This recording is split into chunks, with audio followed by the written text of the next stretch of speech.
চমৎকার একটি গ্রামে আসলাম। অনেক সুন্দর পুকুর, পাহাড়, বাড়ি, গাছপালা, অনেক ভালো লাগছে গ্রামটা। গ্রামের মানুষগুলো অনেক ভালো। আমি একজনের সাথে একটু বিশেষ কাজে আসছিলাম, তো এত ভালো। ওনাদের এলাকায় আজকে একটা আয়োজন চলছে।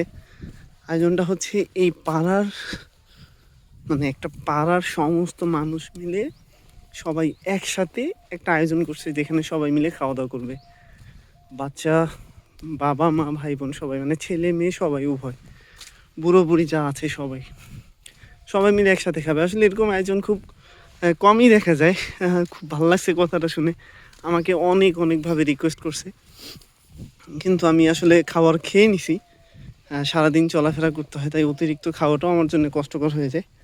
আমি নিষেধ করলাম যে অনেকভাবে বলার পর আমি না করছি, কিন্তু আমার খুব মনে চাচ্ছিল যে খাইতে পারি না পারি ওদের আনন্দটা উপলব্ধি করতে যাই, কিন্তু না। আবার একটু আনিজিও লাগছে, সবাই খাবে, আমি বসে থাকবো বা আমিও একটু খাবো, সবার সামনে আনিজি লাগছে। নতুন পাড়া, সবাই তাকায় থাকবে একজন অপরিচিত মানুষের দিকে। ব্যাপারটা কেমন হয়ে যাচ্ছে আর কি। তবে গ্রাম, মানে এটা, পাড়াটা অনেক সুন্দর। পাড়ার ভিতরের ভিডিও আমি করতে পারিনি, কারণ আমার সাথে কয়েকজন লোক ছিল, আমরা বিশেষ কিছু কাজ নিয়ে কথা বলছি। তো বের হলাম মাত্র, অনেক শীত পড়েছে।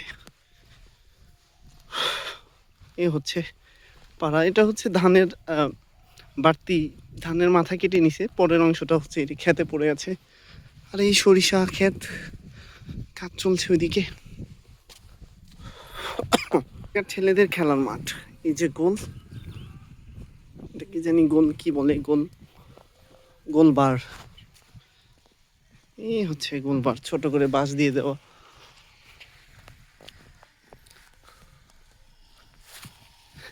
চাপাপুর, এই যে ভাইয়া, ওই ভ্যানওয়ালা ভাইয়া, চাপাপুর।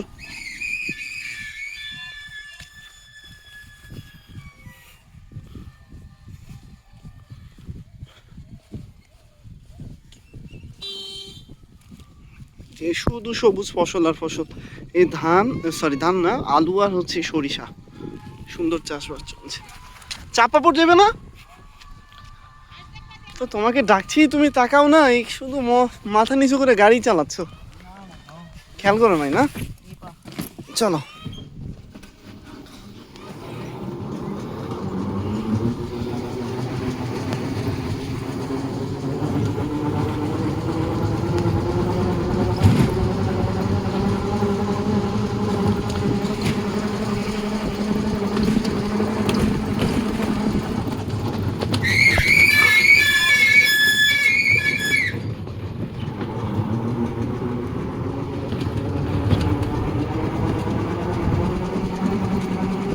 দুপুরে খাওয়া দাওয়া হয়েছে তোমার?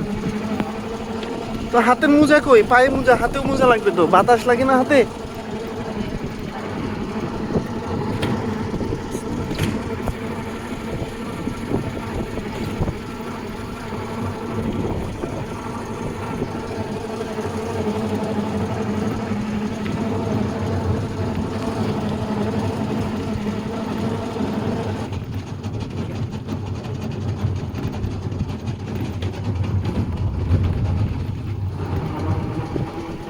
গাছ।